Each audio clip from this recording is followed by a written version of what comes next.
Hey teachers, I want to show you real quick how to do MYP criteria for easy grading on Turnitin.com. So just to show you what I'm talking about, this is my English 10 class, and here's my final report assignment. I actually made just like a test so I could show you what this is. So here I'm going to go try and grade. And if you come over here to this little icon that's a bunch of little boxes, you'll see all of the MYP grading criteria already entered in. These are the criteria I put on that shared Google document, and then you'll see for each one I've got each like achievement level. So this would be like a score of an 8, and you can see down at the bottom here the actual descriptor. So uh, for each one, this is the this is the first strand, I guess, in each level. So when I'm grading, I'll just be able to come in here and click which level the student got and determine my grades that way. I gave myself a little reminder. You'll see that this 7 or 8 level is an A, this is a B, and so on. So to get this rubric to show up, I'm going to go ahead and just make an example assignment in a different class. So I'll just go ahead and make a new assignment real quick. This will be a paper assignment.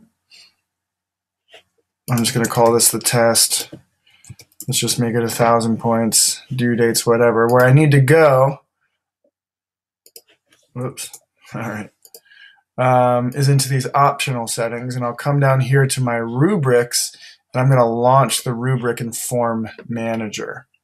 All right, chances are you'll have to make like a new one, so I'm going to you click up in this little menu here for New Rubric, and what's preset right here is 4 criteria and 3 scales. You're going to want to change that according to how many MYP grading criteria we have. So I'm just going to open up that document.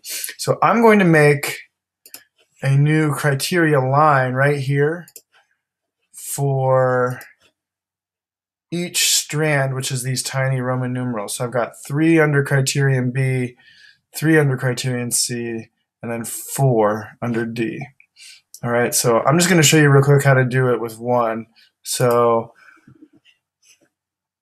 I'm going to just call this organize 1, because that is, I'm going to do that with this first one. So criterion B is organizing, and there are 3, so I'll just make 3 of those.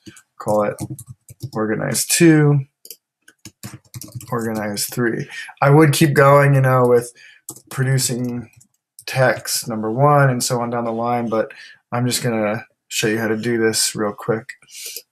So under organize 1, I'm going to copy and paste the overall description of what it is and put that here in the description box. And then I'm going to need actually 9 of these boxes because there are 8 levels plus 0. And I'm going to make sure I click down here on this little 0 icon. That means this is just for feedback. It doesn't actually help calculate a score.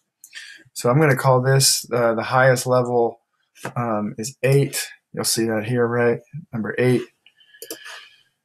I'll call this a 7, and you can see this is basically how I break things down. Is the top 2 are the A, the next 2 are the B, the next 2 are the C, and so on down the line.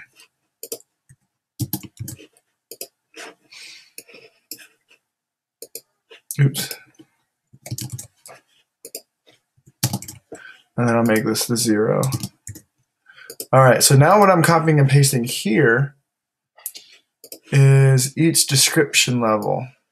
So I'll copy and paste the 0 one first. And that's going to go here. And then I'll get, it's actually the same language for 1 and for 2. I just make both because it allows me to say whether they scored higher or lower in each one. All right, now this down here is the 3-4 description.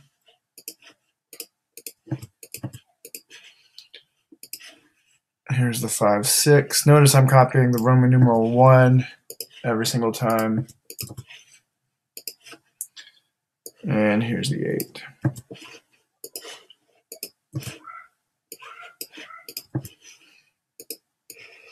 All right, and so I would just have to do that again for the next one. So for number 2, here's the 1/2 level. I would just come back and copy here and here and so on. But I'm going to go ahead and save. I got to name it. I'll just call this test. And that's basically it. So doing it like that will let me, and then I'll just submit. That'll let me do what I showed you. If you come back here, you have to do that for every single one, but that'll allow me to do this kind of grading where I just come in and click on the little boxes down here and give a grade for each one. What I end up doing with that is, remember, we're giving 3 grades for organization, so I'll see, this person got an A, my example is a B, and then a C, or no, 2 B's and an A. So I'll probably end up giving like a B plus out of 25, so that'd be like, 22 or 21.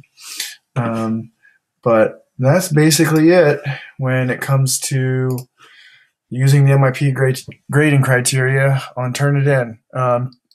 If any of that was confusing, shoot me an email or just go back and look at the video again, and it'll probably explain all the steps. All right, thanks.